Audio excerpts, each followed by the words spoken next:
സ്വാഗതം. ആടുജീവിതത്തിൻ്റെ 3-ാം ദിവസം കഴിഞ്ഞ് 4-ാം ദിവസം ഞായറാഴ്ച റെക്കോർഡ് കളക്ഷനാണ് വരാൻ പോകുന്നത്, അല്ലെങ്കിൽ വന്നുകൊണ്ടിരിക്കുന്നതെന്ന് പറയാം. ഞായറാഴ്ച സുനാമി അടിച്ച പോലെ, അല്ലെങ്കിൽ തിരയടിച്ച് ജനപ്രളയമുണ്ടായ പോലെ തന്നെയാണ് നമുക്ക് കാണാൻ കഴിയുന്നത്.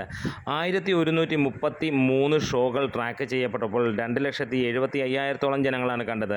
റെക്കോർഡ് ഒക്യുപ്പൻസിയാണ് 78% ഒക്യുപ്പൻസിയിൽ ഇതുവരെ ലഭിച്ചിരിക്കുന്നത് 4,10,00,000 രൂപയാണ്. അതായത് ഇന്ന് ഈ സിനിമ അവസാനിക്കുമ്പോൾ 5,50,00,000 രൂപയോളമായിരിക്കും തിയേറ്ററിൽ നിന്ന് ട്രാക്ഡ് കളക്ഷൻസ് മാത്രമായിട്ട് വരാൻ പോകുന്നത്. അതായത് 6.5 കോടി 7 കോടി കേരള തിയേറ്ററിൽ നിന്ന് വരിക എന്ന് പറഞ്ഞു കഴിഞ്ഞാൽ ഒന്നും പറയാനില്ല, കൊലത്തൂക്ക് എന്ന് തന്നെ മാത്രമാണ് പറയാനുള്ളത്. അതായത് ഇതുവരെയുള്ള കണക്കുകൾ പ്രകാരം 19 കോടിയിലേക്ക് ട്രാക്കേഴ്സ് മാത്രം പറയുന്നു കേരള കളക്ഷൻ.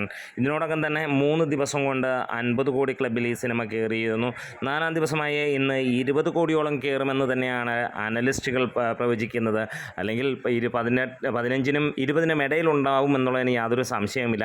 കേരളത്തിൽ ആദ്യ 3 ദിനങ്ങളുടെ ഏകദേശം ഇരട്ടി എന്ന് വേണമെങ്കിൽ പറയാം. 15%-ഓളമാണ് ഇന്നലത്തേക്കാൾ കൂടുതൽ വരാൻ പോകുന്നത്.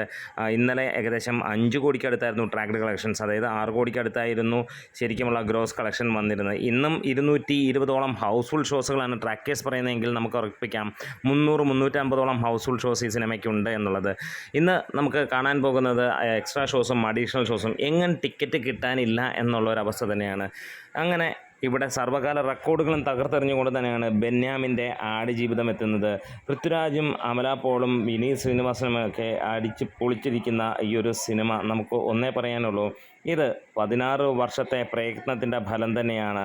അത് ബ്ലെസ്സിയുടെ പൊൻതൂവലായി മാറുന്നു. ഒപ്പം ഈ സിനിമ വന്നത് ഒരാളുടെ ജീവിതകഥയിലൂടെയാണ്.